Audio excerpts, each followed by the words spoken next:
Hello, tonight we're diving into a topic as old as government itself: corruption. Shocking, I know.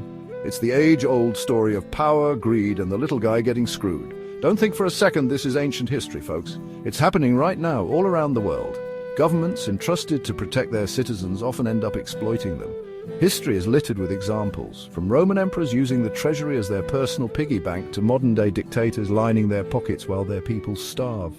The pattern is clear: absolute power corrupts, absolutely, but it's not just outright dictatorships. Even seemingly democratic governments fall prey to this. Corrupt officials, shady deals, and backroom bargains. It's enough to make you lose faith in the whole system. The first step, understanding how we got here. Remember the law, that thing supposed to protect us, bring justice, all that jazz? Well, guess what? It's often used as a weapon by the very people who swear to uphold it.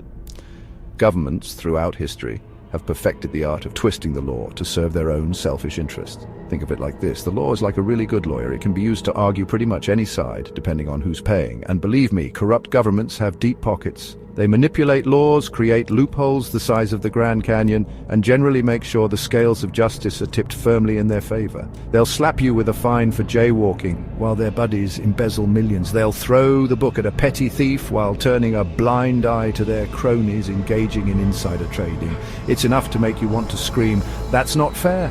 And you know what? You'd be right, because it's not fair. The law, in its purest form, is meant to be a beacon of hope, a guiding light for society, but when those in power manipulate it, it becomes a tool of oppression. We must remain vigilant, question authority, and demand transparency. Only then can we hope to reclaim the true essence of justice. Let's talk about something fundamental: your rights, not the right to free Wi-Fi or the right to never hear a Nickelback song again. No, we're talking about those inalienable rights that are supposed to be inherent to every human being: the right to life, liberty, and property, the good stuff. You see, these rights, they don't come from a government decree or a king's proclamation. They predate any fancy constitution or legal document. They are, as the Declaration of Independence so eloquently puts it, endowed by our Creator. Now here's the kicker: governments weren't created to give us these rights. They were created to protect them. Their primary function is to ensure that we can live our lives freely without fear of having our freedoms trampled upon. That's the social contract. We give up some individual power in exchange for protection and order. But when governments become corrupt, they forget their end of the bargain. Section 4, the dangerously expanding state. Remember that old saying, give them an inch and they'll take a mile? Well, that pretty much sums up the danger of unchecked government power. Every time the government expands its reach into our lives, it's like giving a toddler a cookie. They're going to want another one, and another one, and another one. Pretty soon you're up to your eyeballs in crumbs, wondering how it all went so wrong. The more governments intervene in our lives, the more they chip away at our individual liberties. They start with good intentions, of course, regulating this, subsidizing that, all in the name of the greater good. But these interventions often have unintended consequences. They create bureaucratic nightmares, stifle innovation, and make us all a little bit more dependent on the very entity that's supposed to be serving us. And here's the kicker: the more power the government amasses, the more attractive it becomes to those who crave power. Section 5, plunder in the name of the law. Let's talk about a concept that's as old as civilization itself: legal plunder. This isn't just a relic of the past. It's a practice that has evolved and adapted through the ages. Don't worry, it's not as scary as it sounds. At least, not at first glance. Well, actually, it is pretty scary. The implications are far-reaching and deeply unsettling. It's basically a fancy way of saying that the government is using the law to steal from us. They cloak their actions in legality, making it harder for us to see the theft for what it truly is. You see, when governments get greedy, they don't usually show up in ski masks and wave guns around. Instead, they operate behind closed doors, drafting policies and passing laws. No, they're much sneakier than that. They use pens and paper, not weapons, to carry out their plunder. They use the law, that same law that's supposed to protect us, to legally take our money and redistribute it to their friends, cronies, and anyone else who's willing to scratch their backs. It's a sophisticated form of theft. This can take many forms: excessive taxation, convoluted regulations that stifle competition, and corporate bailouts that benefit the wealthy at the expense of the poor. The methods are varied, but the outcome is the same. It's like a giant shell game. where the government is constantly moving our money around, making it disappear and reappear in the pockets of their choosing. The illusion is masterful, but the reality is grim.